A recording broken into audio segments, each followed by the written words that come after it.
இலங்கையில் குற்றவாளிகளை இனங்கண்டு நடவடிக்கை எடுக்கப்பட வேண்டும். முன்னைய ஆட்சியாளர்களில் பலர் குற்றங்களுக்கு உடந்தையாகவும் குற்றவாளிகளாகவும் குறிப்பாக ஊழல்வாதிகளாகவும் காணப்படுகின்றார்கள். அதனாலேயே இந்த மிகச்சிறிய நாடு இன்னும் அபிவிருத்தியை காணவில்லை. ஆகவே குற்றவாளிகளுக்கு முறையான தண்டனை வழங்க எங்களை வெற்றி பெற செய்யுங்கள் என்று கூறி இலங்கை சகல இனமக்களின் வாக்குகளை பெற்று வரலாற்று சாதனையோடு வெற்றியடைந்தது தற்போதைய இலங்கையின் அனுரகுமாரவின் மக்கள் சக்தி அரசு. அப்படிப்பட்ட இந்த அரசாங்கத்தில் இலங்கையில் நாடாளுமன்றத்தில் புதிய அரசாங்கத்தின் புதிய சபாநாயகருக்கு எதிராக எதிர்க்கட்சி உறுப்பினர்களால் குற்றம் ஒன்று கண்டுபிடிக்கப்பட்டுவிட்டது. இதனால் சபாநாயகர் பதவியிலிருந்து தூக்கியெறியப்பட வேண்டும் என்று சபாநாயகருக்கு எதிராக நாடாளுமன்றத்தில் எதிர்க்கட்சிகள் நம்பிக்கையில்லா பிரேரணை ஒன்றை கொண்டு வந்து வாக்கெடுப்பு செய்து சபாநாயகரை பதவியிலிருந்து நீக்க கடும் முயற்சிகள் செய்து வருவதை காணக்கூடியதாக உள்ளது. குற்றவாளிகளை பிடிக்க வந்த அரசிலேயே ஒரு பெரிய பெருச்சாளி, அதாவது குற்றவாளியுள்ளார். தனக்குள்ளே குற்றவாளிகளை வைத்துக்கொண்டு ஏனையவர்களை குற்றம் பிடிப்பதாக கூறி மக்களை ஏமாற்றியே இந்த அரசு ஆட்சிக்கு வந்துள்ளது என்று எதிர்க்கட்சியும் இம்முறை பாராளுமன்ற தேர்தலில் தோல்வியடைந்த முன்னைய அரசியல்வாதிகளும் உரத்து குரல் கொடுக்க ஆரம்பித்துவிட்டனர். ஆம், சபாநாயகருக்கு எதிராக முன்வைக்கப்படும் குற்றச்சாட்டுதான் என்ன? ஆம், இலங்கையின் புதிய சபாநாயகராக மக்கள் சக்தியின் கலாநிதி அசோக்க ரன்வெல என்பவர் நியமிக்கப்பட்டார். இவர் இலங்கையின் மேல் மாகாணத்தில் இருந்து இலங்கையின் புதிய ஆளும் அரசாங்கத்தில் மக்கள் சக்தி எனும் அரசியல் கட்சியில் போட்டியிட்டு பாராளுமன்றத்திற்கு தெரிவானார். இவர் கல்வித்துறையில் கலாநிதி பட்டம் மற்றும் மக்கள் சக்தி கட்சியில் மிக நீண்ட கால தொண்டர் என்ற காரணத்தினால் அனுரையின் இந்த புதிய அரசாங்கம் அவருக்கு நாடாளுமன்றத்தில் சபாநாயகர் பதவியை வழங்கியது. ஆனால் இந்த சபாநாயகரின் கலாநிதி பட்டம் என்பது போலியானது என இலங்கையின் சில தேசிய அரசியல் கட்சிகள் குற்றச்சாட்டு வெளியிட்டது.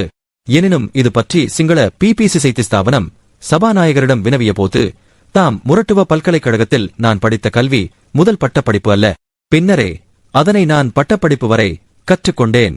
அதன் பின்னர் யப்பான் நாட்டில் வசேதா எனும் பல்கலைக்கழகத்தில் கலாநிதி பட்டம் பெற்றேன் என பேட்டியளித்துள்ளார்.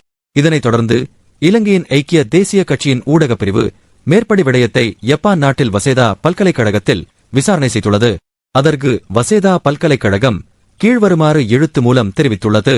அதாவது, நீங்கள் குறிப்பிடும் அசோக்க சப்புமல் ரன்வெல என்பவர் எமது வசேதா பல்கலைக்கழகத்தில் மாணவராக கல்வி கற்றதில்லை என எழுத்து மூலம் தெரிவித்துள்ளது. இவ்வடிப்படையில் சபாநாயகருக்கு எதிராக பாராளுமன்றத்தில் நம்பிக்கையில்லா பிரேரணை ஒன்றை கொண்டு வந்து வாக்கெடுப்பு செய்து அவரை வெளியேற்றுவதற்கான முன்னெடுப்புகளை தற்போது எதிர்க்கட்சியினர் செய்து வருகின்றனர். இவ்வகையில் இந்த சர்ச்சைகளினால் சில நாட்களுக்கு முன் பாராளுமன்ற இணையதளத்தில் சபாநாயகரின் பெயருக்கு முன்னால் உள்ள கலாநிதி என்னும் பட்டத்தை நீக்குவதற்கு நடவடிக்கை எடுக்கப்பட்டுள்ளது என்று பத்திரிகை செய்திகள் தெரிவிக்கின்றது. மேலும் சில பத்திரிகை செய்திகளில் இதே பாராளுமன்றத்தில் மேலும் இருவருக்கான டாக்டர் பட்டம் போலியானது என செய்தி வெளியிட்டுள்ளது. இவ்வகையில் இலங்கையில் தேசிய பட்டியலில் ஆளும் அரசாங்கத்தில் தெரிவான கலாநிதி அனுரகருணாதிலக்க என்பவருக்கு கலாநிதி பட்டம் இல்லை என்ற தகவல் வெளியானதாக சிங்கள பத்திரிகையான தினமென செய்தி வெளியிட்டுள்ளது. எனினும் இவர் கலனி பல்கலைக்கழகத்தின் வெப்தளத்தில் சிரேஷ்ட விரிவுரையாளர் என்று குறிப்பிடப்பட்ட விடயம் உண்மையானது என்றும் கலாநிதி என்று மேலதிகமாக பெயருக்கு முன்னால் பாராளுமன்ற வெப்தளத்தில் குறிப்பிடப்பட்டமை தவறு என்று செய்திகள் தெரிவிக்கின்றது. இவ்வகையில் இவரின் பெயருக்கு முன்னால் உள்ள கலாநிதி என்பதை பாராளுமன்ற இணையதளம் நீக்கியுள்ளது. அதேபோல இலங்கையின் தற்போதைய புதிய நீதி அமைச்சரான ஹர்ச்சன நாணயக்கார என்பவரின் பெயருக்கு முன்னால் கலாநிதி என்றிருந்ததை தற்போது பாராளுமன்ற இணையதளம் நீக்கியுள்ளது.